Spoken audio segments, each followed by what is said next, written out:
Some of you may know about Starbucks safe place policy. Place I know of that has such a thing. Churches certainly don't have them. Not anymore. Now, if you're threatened or harassed on church property, people ain't gonna do shit.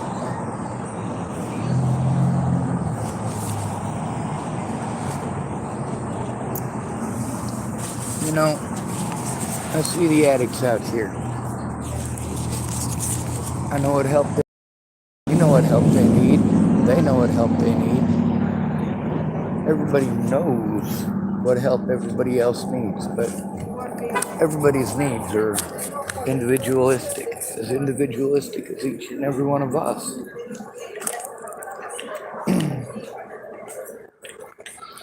When it comes to doing something about wrong things, we need to stop focusing on the color of the individual victims and saying, oh, well, this only happens to this group or it only happens to that group. No, it's happening to a lot of groups.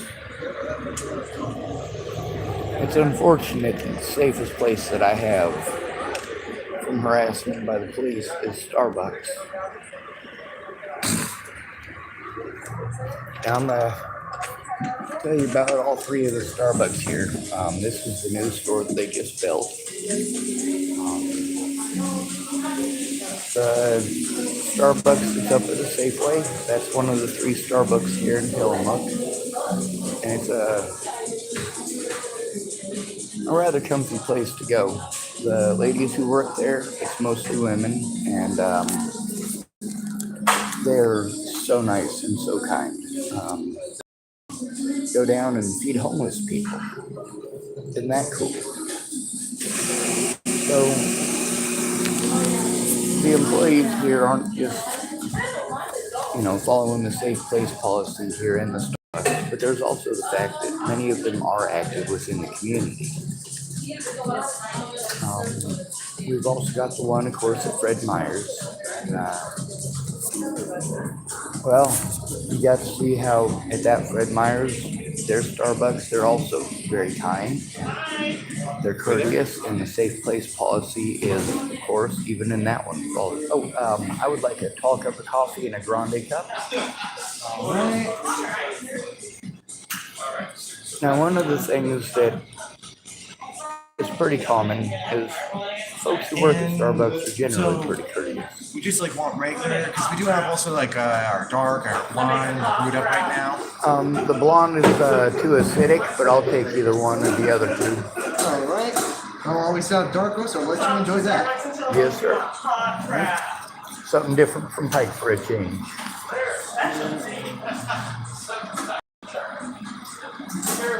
Now, one of the things about Tillamook, it's a pretty small town. Having three Starbucks, especially this one that was just built. I don't come to this one very often. I've only been here twice, matter of fact. And one of those times was, I believe, day before yesterday when I was broke and just needed to use the bathroom. So, So, taller, dark roast, and honey cup. Do you want any cream or sugar in there? As they're out, yeah, I want a whole bunch of sugar on the raws. I want 10 sugar on the raws and some creamer. Right, so it's in the cup, just fill it the rest way up with creamer? Yep, that'll work. Leave about a quarter to half an inch on the top because I shake a little bit. You got it. Okay. And you say 10 raw sugar, correct? Yes, sir. Awesome, okay. They call that walking room, right? Huh? They call it walking room, right? Yeah. Where you leave a little bit low. Yeah, I do the same with my coffee. I get you. Right. Extra. And do you want half and half or heavy cream? I'll probably go with half and half.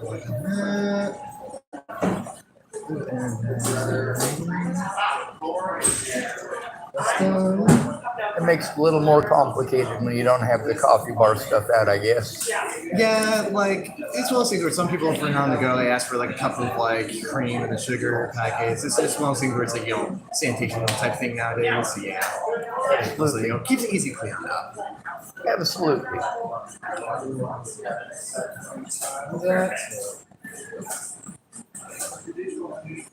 Right. 265. There you go. Out of 5. Okay.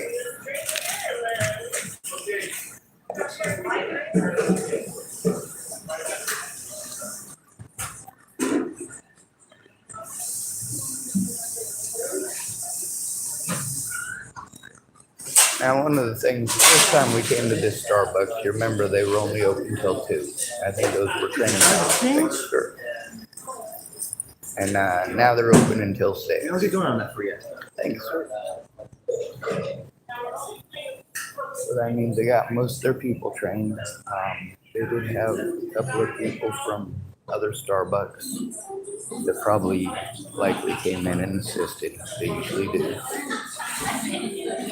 And one thing I noticed in Boulder, Colorado, with the Starbucks there is that a lot of the people that work there, they got to be like family to me, and also some of them like family to each other. Much like many, many, many people who are angry at me because they vented at me, and it got recorded. The thing is that a lot of people vented at me. For a lot of people, I was their go-to therapist. When they just needed somebody to vent to, they'd come to me. And when they needed help, they'd come to me. And when they just wanted to vent, I'd listen to them. When they needed a solution, I would offer ideas. A lot of times my ideas did not work for them because of their situation. That doesn't mean they didn't try. Now, there's also the idea of making somebody try something they've already tried and it does not work. They've had to go in and do it alone over and over and over again. Sometimes to the point of being threatened or harassed by law enforcement for calling. That's the thing, is that these crimes keep on happening. And at least in a place like this, an establishment like this, I've got sanctuary. Now, for me, I have an issue because being autistic and having to teach myself to speak like you guys, or at least as best as I can.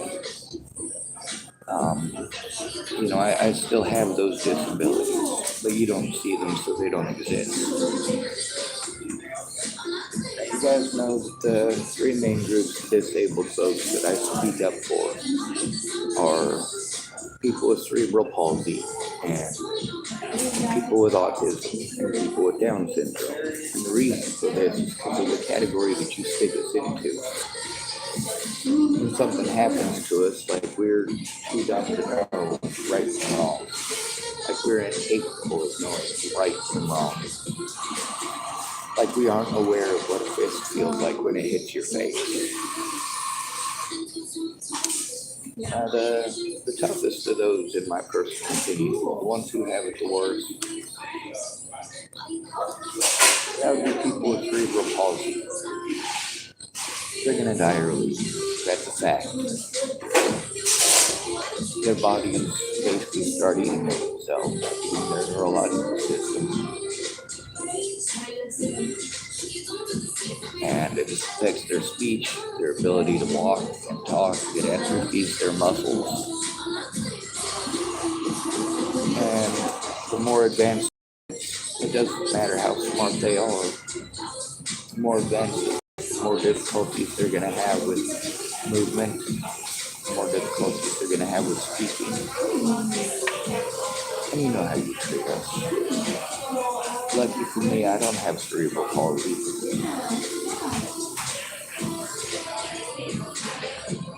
But if we could trade, I'd let somebody with cerebral palsy have my body. I don't want it anymore.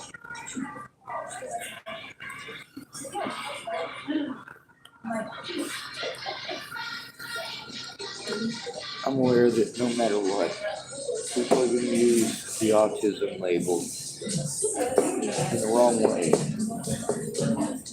They're not going to find out about it. No? Feel free to take a sip of that and tell me if it needs to be remade at all. Perfect. Glad to hear it. Go ahead.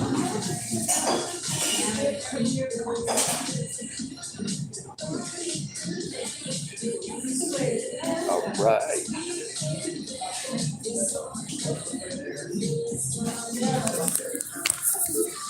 Let me show you something here real quick.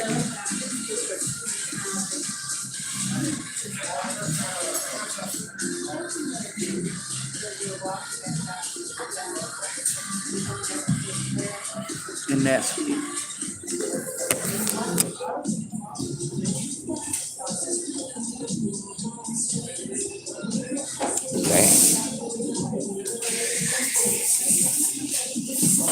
I we know that my personal issues do eat up a lot of time on my channel.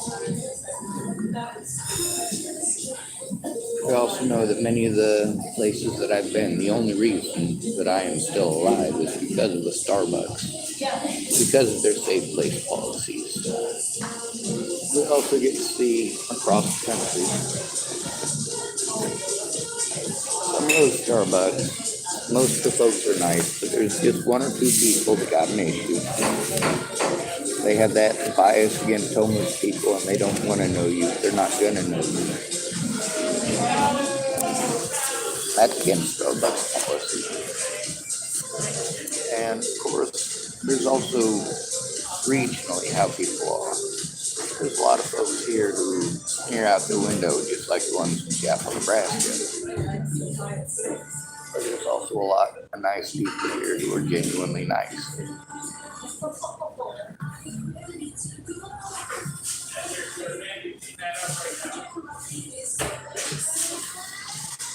There's also the fact that other than the police and other government agencies, everybody else seems to have a pretty professional standard. If you're going to come to work, you're going to be a professional. Although that does not apply to Walmart.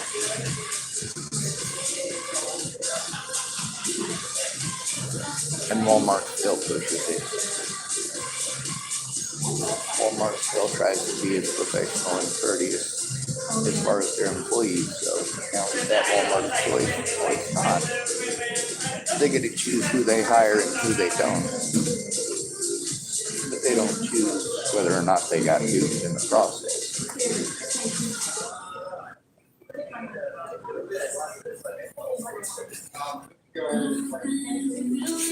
Many of the things that I do are dangerous. The fact that I am stuck out here homeless is dangerous. The fact that I am never allowed to defend myself, that no matter what, when somebody assaults me, all they have to do is say mentally ill and their crimes magically go away. The fact that because I'm a male and the police can't see my disabilities, they just blow me off. They can tell I'm different. Most people can't. I get treated like I should be this big tough guy who can handle himself. Well, being able to handle myself and being a big tough guy are two very different things. I'm not big. As far as tough, only in part. The autism does impart me a little bit of a pain threshold, but it doesn't mean I don't have pain.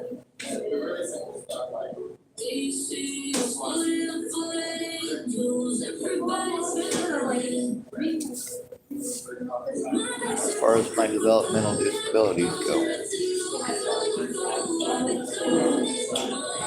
it's entirely depending on circumstance.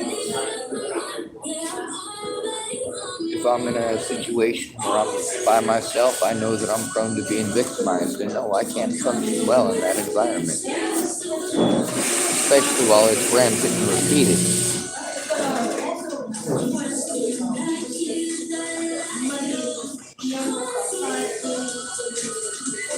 There's also visual markers. When we talk about disabilities, folks at Starbucks, they try to be, because of the policies at least, while they're at work, they try to be courteous to everyone. Sometimes you get a jerk who will throw a coffee at you. That's not always the most pleasant thing.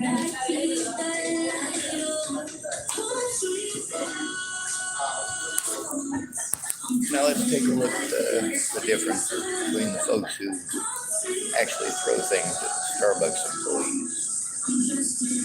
They're mad because they wanted mocha in their drink, or you accidentally put in heavy cream instead of half and half, or they wanted non-fat. So they come up and they chuck it at you. That's not a fun thing to deal with. But also, there's the fact that if somebody does that to a homeless person, nobody's going to do anything. If somebody does that in a Starbucks, somebody in a house, they just generally let them leave.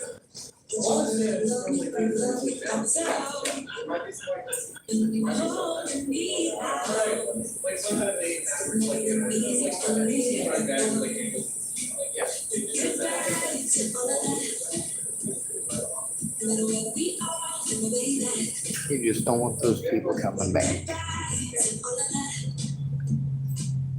It's not like after somebody throws coffee like that, there's going to be 10 people who are going to stand in front of the door and say you can't leave. No, that's increasing the safety issue. In that particular situation, yeah, it's best to let them walk out the door. Don't cage them up like an animal. Let them get out of there. But also, you get to see how in those scenarios, in those situations, the person who did wrong gets away with it in most cases. And a lot of the situations in Boulder, if you heard about a homeless person getting locked up, a lot of times they got locked up for something the person in the house did. Just because, you hear that somebody threw a coffee at a barista, it must be a homeless person. I have seen homeless people throw coffee at one barista, but other than that, it's all been people who were, they were angry about things that are quite pathetic. They were angry because their drink wasn't picture perfect.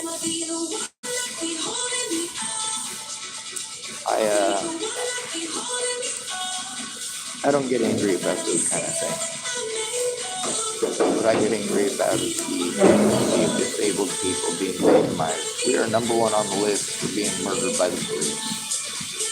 Disabled people. The top of that list is not anybody with physical disabilities.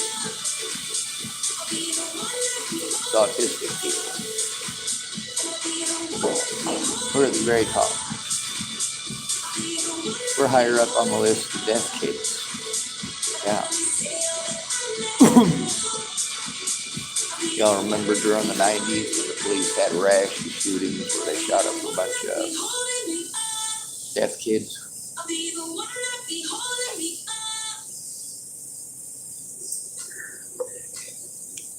That's another one of those situations where there's no visual markers. When you've got somebody who's got Down syndrome, there are visual markers. When you have someone who is a paraplegic, they've got visual markers. When you've got someone who's got cerebral palsy, you have visual markers. When it comes to autism,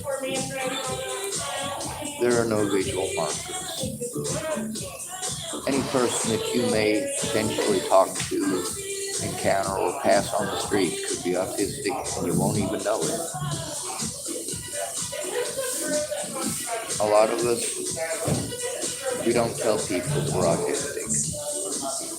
Because if we do, it goes from people saying, hey, you're smart, to, hey, Sean, you should do this, you should do that. People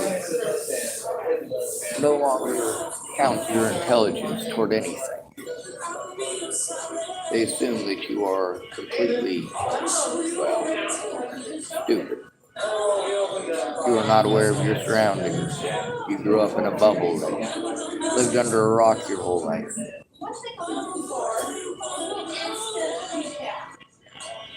On the bright side, I'm not a coward. When I see something going down, I do something about it right then and there. That lady, Jamie, in the Dalles, she got punched in the head. Who said something? I stood up to a guy twice my size for a reason.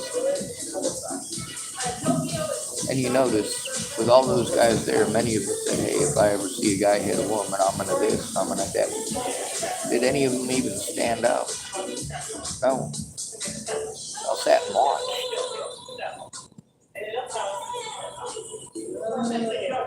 I like Starbucks safe place policy because it's not just sitting and watching. It's providing people with some safety, some protection.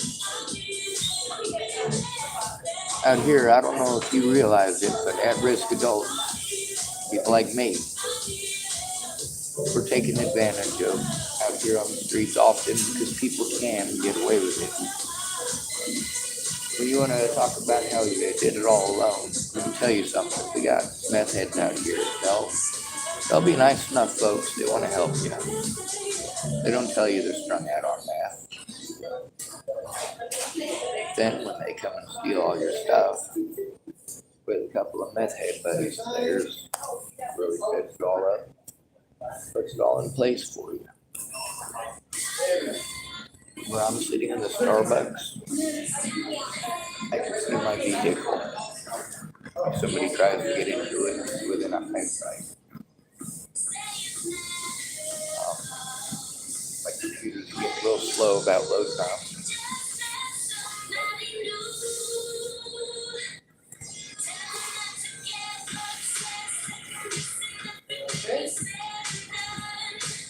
For me, having to try to get all this stuff done myself, my disabilities do prevent me from being able to do a lot of these things myself. You see how I'm always constantly having to run around and jump through hoops to try to get someone to go in with me, someone to act as a friend or family, because I have no friends or family. I have acquaintances, people with good ideas, people with good intentions, but not a lot of time.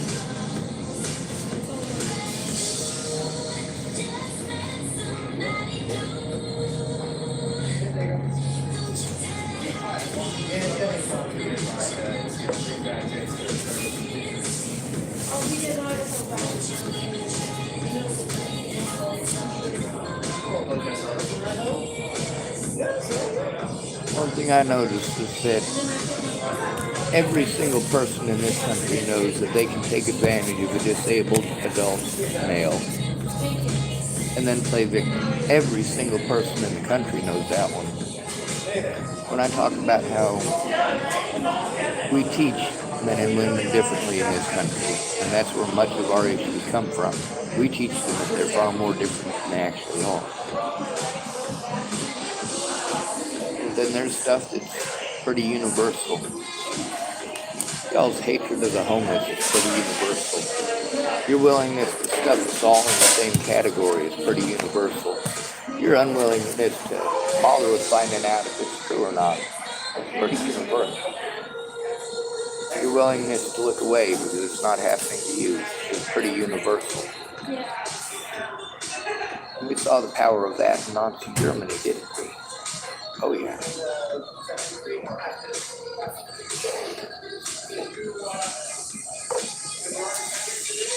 That's the one that everybody wants to bring up. Nazi Germany. Well, the complacency of the people is the reason for every despotic rulership that's ever been.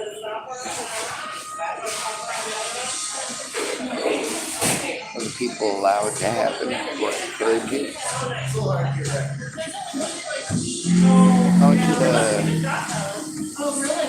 want you to look at the mentality towards Muslims. Depending on where you're at, there's still a lot of hatred for them. A lot of people who refuse to see them as people. There's a lot of people like me that fight for their rights and see them as human beings. I know after being raised Christian, that there's a lot of hatred in the Christian community towards Muslims. Now my question is, how are these Muslims supposed to trust and believe? How are they supposed to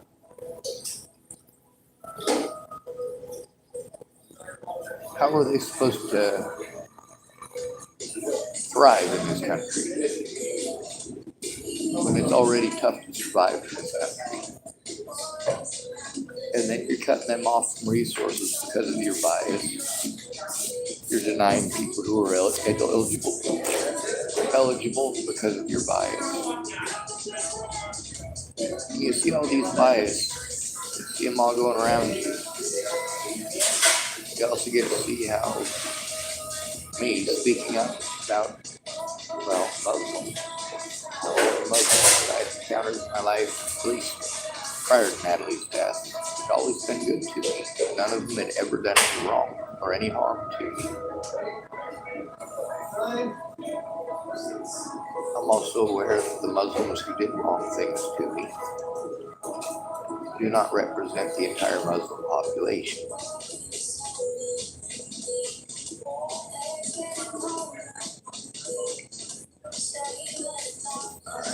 There is something popping up on my computer that doesn't belong to me.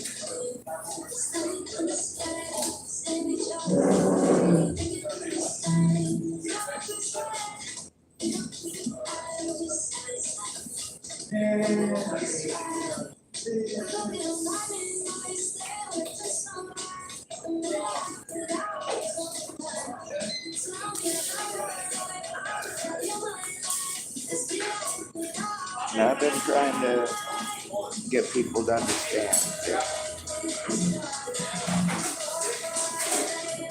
saying we got to do better, that's not a solution.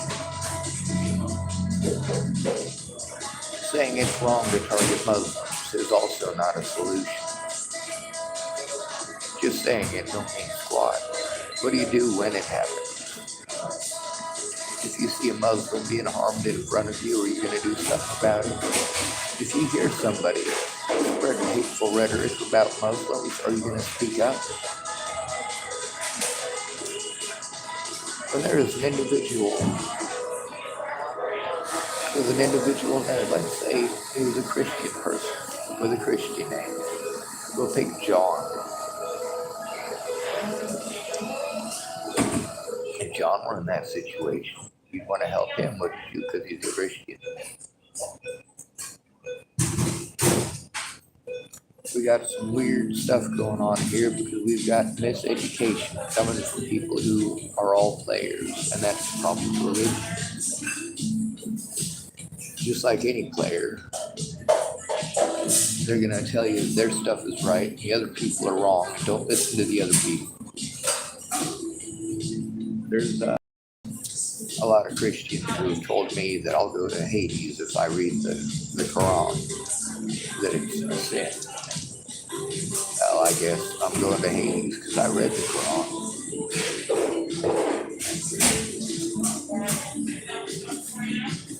Now, all these bias and the hatred that you hold for Muslims, that you hold for immigrants, that you hold for people of a different color than you, all these things that you culturally blame people for, like claiming that Mexicans must have stole your bike. That's playing on a bias. Who says it's a Mexican that stole it? Or, of course, the idea that a Muslim is going to be a suicide bomber. So if your neighbor's a Muslim, you have to be afraid. All of this fear-mongering they push on the homeless, all of it. When there are special laws that go into play that specifically make it more wrong to do it to one group than another, that's not equality, first of all. And second of all, it's not giving teeth to the laws. When you want to pretend that anytime your money gets taken, it must have been Jewish people. Anytime time you misplaced your keys, a Mexican must have stolen it, or a homeless person must have stolen it. You play on these biases daily. Every one of you in your daily lives plays upon these. What here with Starbucks is that happens outside of these doors. That happens outside of these walls. Now, although not all of the Starbucks are perfect, and not everybody who works there is perfect, and everybody makes mistakes, people are gonna get your drinks wrong. It's just gonna happen. Everybody has stressful days.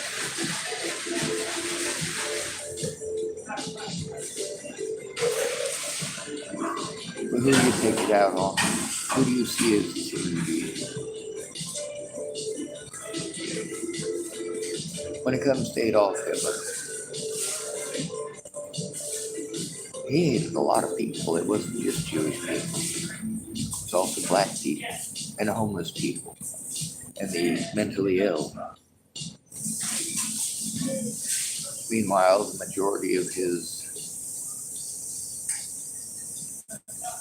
version of the skunk works are highly intelligent people, many of them with quirks and mannerisms that would denote they have what today would be considered a mental illness, and there's high functioning autism.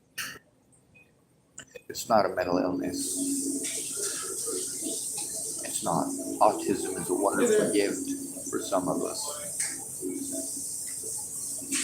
For others, it's torment. For somebody who's autistic and cannot speak, it's torment.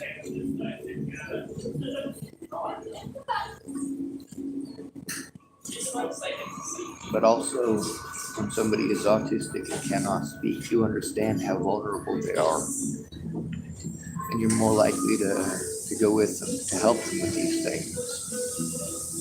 Understanding they can't do it themselves. But there's also the fact that just because you can speak doesn't mean that you'll be heard. And that's the problem with bias. We got to see how media here in the United States twisted things that were said by Muslims after the whole 9/11 thing, prior as well.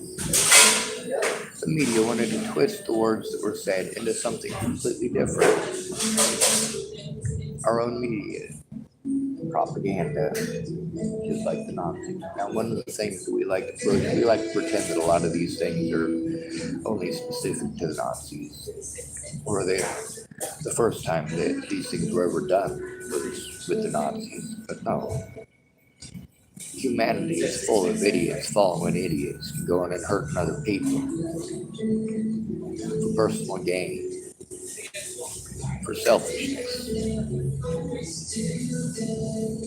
by right of conquest and in the sight of God, and blah, blah, blah, blah, blah. Al-Saladin and King Richard scream at the top of their lungs, God wills it.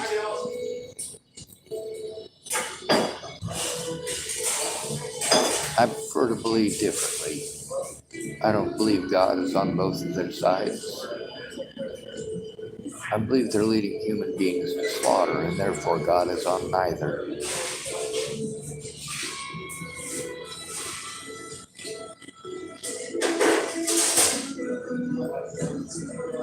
Please help me. Help me to get the word out.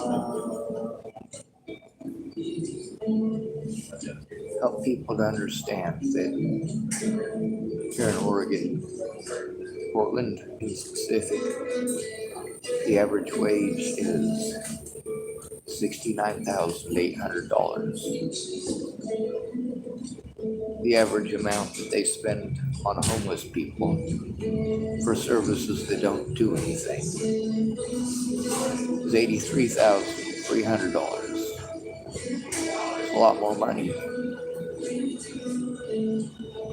It's over $13,000 more for a person to be homeless than the average person in Portland even makes. And you get to Portland and you're looking at all these people living in these tent cities and you're wondering where's the money going? These are not $83,000 tents.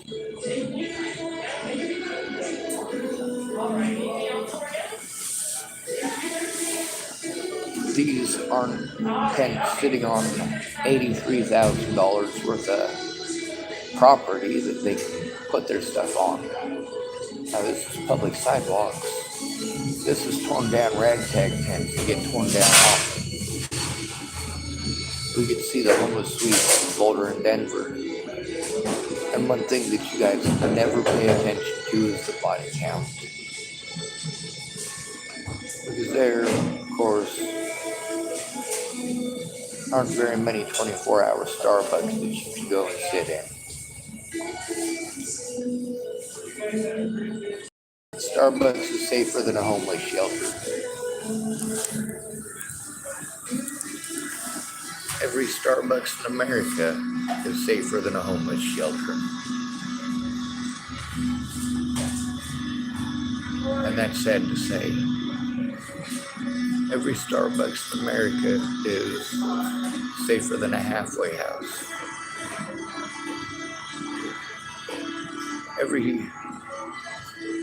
Sorry, did I say Safeway? I meant to say Starbucks. Every Starbucks in America. Their safe place policy.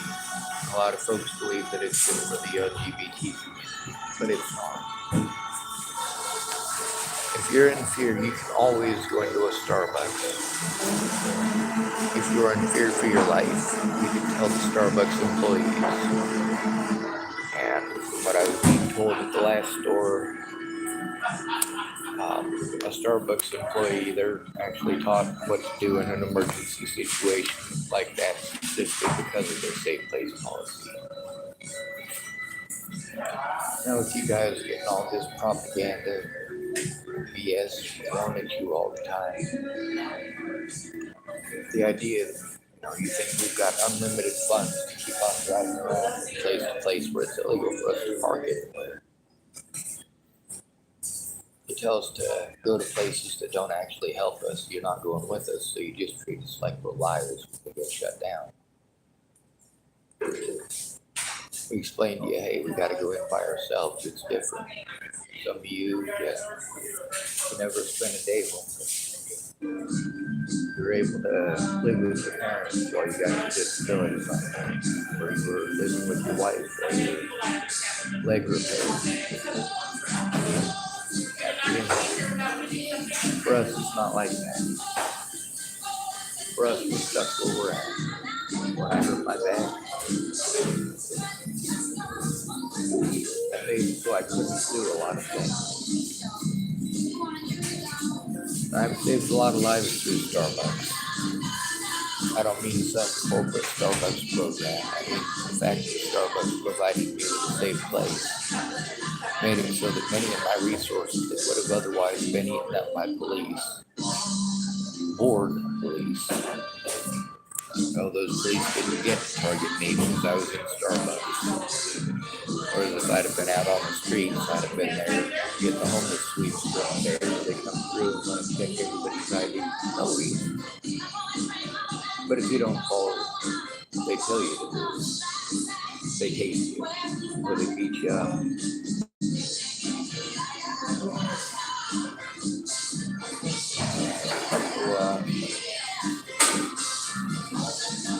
I think I kind of got my computer working.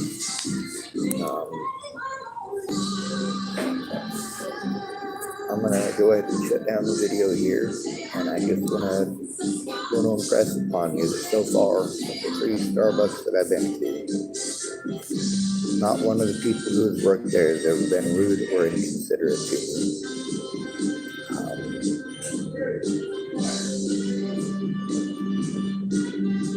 And that's not just the way that they're trained for their job.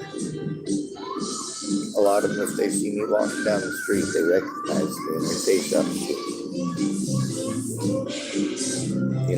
I just as soon leave people be when they're off work. I figure they're here at Starbucks in their own professional capacity, so they're here to get paid. They're here to make their ends meet. So I don't expect them to hang out or socialize after work.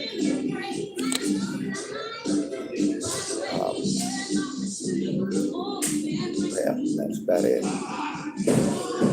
Be safe, y'all. Good to be ready. Thank you for coming to visit. Stay out of trouble or don't get caught. Remember, you are your brother's keeper, and no victim left behind.